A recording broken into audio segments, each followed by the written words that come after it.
तापमानाच्या पाऱ्याने 44 अंशांचा टप्पा ओलांडला आहे।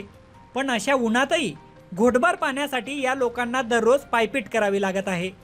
पाणी टंचाईचं हे भीषण चित्र आहे नंदुरबार जिल्ह्यातील अक्कलकुवा तालुक्यातील खडकापाणी गावातलं। या गावात गेल्या अनेक दिवसांपासून भीषण पाणी टंचाई आहे। केंद्र सरकारच्या महत्त्वाकांक्षी जलजीवन मिशन योजनेअंतर्गत या गावात नळ देण्यात आले असले तरी त्या नळांना आजपर्यंत एक थेंब पाणी आलेलं नाही, म्हणून ग्रामस्थांमध्ये संतापाची भावना आहे।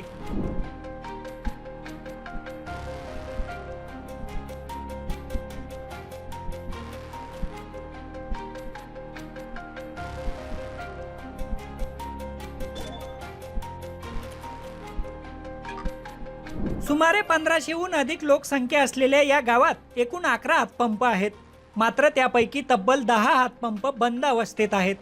पाणी टंचाईचा सर्वाधिक फटका महिला तसंच लहान मुलांना बसतोय।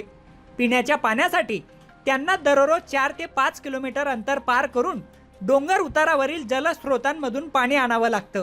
विशेष म्हणजे जलजीवन मिशन आणि इतर पाणी पुरवठा योजनांवर मोठ्या प्रमाणावर निधी खर्च झाल्याचं सांगितलं जात असतानाही खडकापाणी गावात पाणी टंचाई कशी आहे हा संशोधनाचा भाग आहे। मला आहे ना पाणी रोजचे रोज भेटत नाही। आमची आज आहे ना पाणीचं सोय भेटत नाही। काय जल मिशन मधून पाईपलाईन लावलं आहे ना, तिथे पण पाणी भेटतच नाही, बिलकुल त्याचे काम आहे नाही। ग्रामपंचायतमध्ये सांगितलं त्यांनी पण आज पाणी येऊ देत नाही। असं आहे पोझिशन आहे खडकापाणीमध्ये। 5 ते 6 किलोमीटर आम्हाला पाणी घ्यायला जावं लागतं। मग आम्हाला शाळेत जायचं असं खूप प्रॉब्लेम येतो। पावसाळ्यात असं उन्हाळ्यामध्ये खूप प्रॉब्लेम येतो पाण्याचा। या ठिकाणी पाण्याची फार मोठ्या प्रमाणात समस्या आहे। या ठिकाणी जे गर्भावस्था जे बाया आहे किंवा आम्ही नवरा बायको आहे हे या ठिकाणी आम्हाला 5-5 किलोमीटर जाऊन पाणी घ्यावं लागतं। इथून या ठिकाणी आता हेडपंप या ठिकाणी आहे, या हेडपंपावर पाणी निघणार नाही। इथं एक दोन हंड भरले की पाणी बंद पडतं। त्यानंतर आम्हाला आता इथे थांबण्यापेक्षा खूप उशीर होतो, त्यामुळे आम्ही काय करतो दुसऱ्या ठिकाणी होऊन आम्ही 5-5 किलोमीटर पायी जाऊन, रस्ता पण खराब आहे, रस्ते पण ठिकाण नाही, त्यामुळं एखाद्या पाय घसरला तर या ठिकाणी खूप इजा पण होते आम्हाला। एकूण माझ्या पाड्यात 11 आहेत आणि त्याच्यापैकी एक जो हातपंप आहे तो चालू आहे, परंतु त्यालाही एकदम कमी प्रमाणात पाणी आहे आणि एक हांड भरण्यासाठी त्या हातपंपाला 4दा तरी आम्हाला हलवावं लागतं आणि तेव्हा तो एक हांडा भरता आणि तेही पाणी पिण्यायोग्य नाही, पण नाईलाजाने आम्हाला तो पाणी प्यावं लागतं आणि क्षारयुक्त पाणी निघतं, कारण जेमतेम आहेत।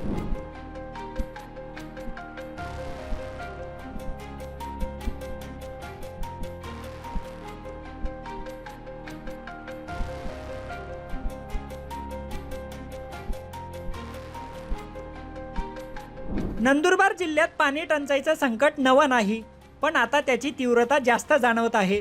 प्रशासकीय पातळीवर काय प्रयत्न चालले आहेत ते पण बघा। प्रॉब्लेम असा आहे की धळगाव आणि अक्कलकुवामध्ये जे ग्राउंड वॉटर आणि जे सोर्स आहे तो खूप खाली जातो एप्रिल आणि मे मध्ये।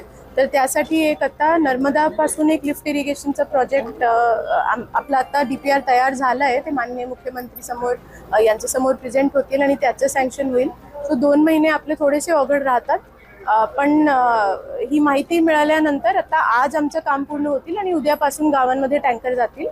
भयानक परिस्थिती आपल्या अक्कलकुवा धडगाव जे जवळजवळ 100 मिलीमीटरपेक्षा सुद्धा 100 ह्याच्यापेक्षा जास्त पाऊस पडतो इंच, तरीसुद्धा पाणी उन्हाळ्यात मिळत नाही। ही खरोखर अवस्था चांगली नाही आणि म्हणून गुजरातच्या धर्तीवर बलसाडला जसा प्रयोग राबवला तसा प्रयोग राबवा 550 कोटी रुपयाचा खर्चाचा, तशी योजना त्याने आज मला प्रेझेंटेशन दाखवलं।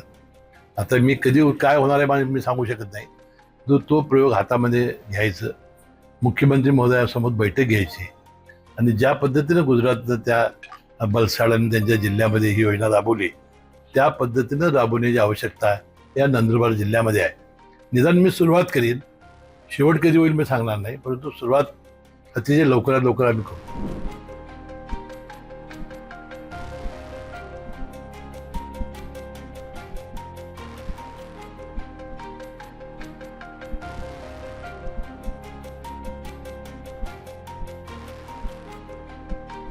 पाणी टंचाईचं भीषण वास्तव समोर आल्यानंतर आता प्रशासन झोपेतून जागं झालंय।